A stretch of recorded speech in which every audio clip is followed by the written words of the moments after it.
الأهلي مهدد بخوض مباراة بيراميدز الحاسمة دون جمهوره بسبب الزمالك.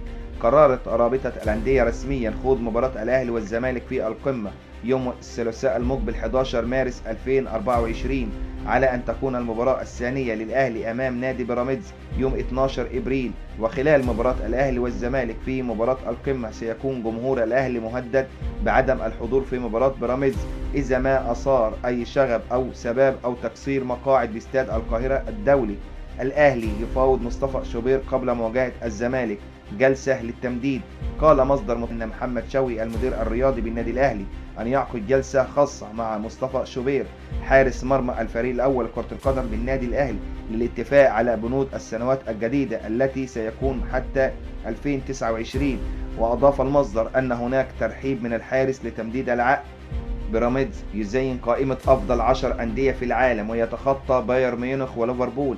أعلن الموقع العالمي المتخصص في الإحصائيات عن قائمته تضم أفضل الفرق في العالم تحقيقا للانتصارات منذ بداية نوفمبر 2024. ووفقا للقائمة التي نشرها الموقع العالمي، حل بيراميدز الذي يتصدر جدول ترتيب الدوري العام المصري في المرتبة السادسة بقائمة أفضل فرق العالم تحقيقا للنتائج منذ بداية نوفمبر 2024 بنسبة 80.6%.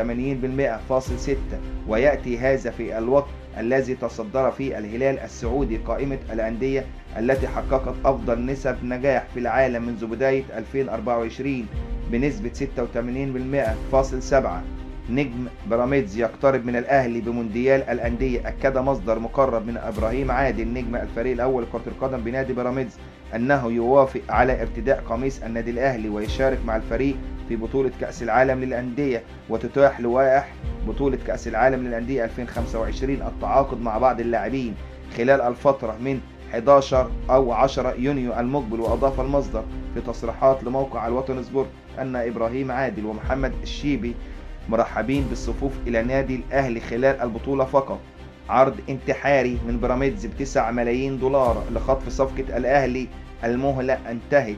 كشف بشير التابعي نجم نادي الزمالك السابق تفاصيل العرض المغري الذي تلقاه أحمد مصطفى السيد زيزو نجم الفريق الأول لكرة القدم بنادي الزمالك من نادي بيراميدز للانتقال إليه بنهاية الموسم الجاري. وقال بشير التابعي في تصريحات تلفزيونية: نادي بيراميدز قدم عرضا مغريا جدا لزيزو، حيث عقد جلسة مع والد زيزو وقدم له مبلغا ضخما يصل إلى 5 ملايين دولار في الموسم الأول، ثم زاد العرض إلى 6 ملايين دولار في الموسم الثاني.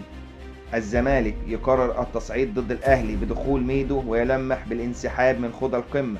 بدأ نادي الزمالك التحرك بالتصريحات والتلميحات إلى بعض القرارات والأمور المثيرة للجدل، وذلك قبل خوض لقاء القمة ضد النادي الأهلي في بطولة الدوري يوم الثلاثاء المقبل. وقال أحمد حسام ميدو عضو لجنة التخطيط بنادي الزمالك في مؤتمر صحفي داخل مقر النادي: هناك حسرة كبيرة مع القلعة البيضاء من أخطاء في الموسم الحالي، حيث أصبح الزمالك أكثر المتضررين من أخطاء التحكيم، وكان من الطبيعي أن يكون هناك الفريق حاليا على قمة الدوري لولا الأخطاء التحكيمية. الأهلي يفتقد 5 لاعبين أمام الزمالك في القمة وعودة 3 نجوم. تأكد غياب 5 نجوم عن صفوف الفريق الأول لكرة القدم بالنادي الأهلي في مباراة القمة المرتقبة أمام نادي الزمالك والمقرر إقامتها يوم الثلاثاء المقبل. ووفقا لمصدر داخل النادي الأهلي فإن الغيابات تشمل التونسي علي معلول والمغربي يحيى عطية الله والمغربي رضا سليم، بالإضافة إلى كريم فؤاد وسمير محمد، وذلك بسبب الإصابة المختلفة التي يعاني منها الفريق. وفي المقابل استعاد الأهلي خدمات 3 لاعبين وهم محمد مجدي قفشه وطاهر محمد طاهر وياسر إبراهيم. نجم الأهلي: مباراة بيراميدز مع الزمالك ستحدد بطل الدوري وكان لابد من تأجيل القمة. أكد محمد عبد الجليل نجم الأهلي السابق وقال: كان من الأفضل تأجيل مباراة الدوري المصري في الجولة الأولى وإقامتها عقب التوقف الدولي لعدم عمل أزمة بين الأندية. وأضاف: مباراة الزمالك وبيراميدز هي من ستحدد بطل الدوري، وفي حالة فوز الزمالك الأهلي سيقترب من التتويج باللقب.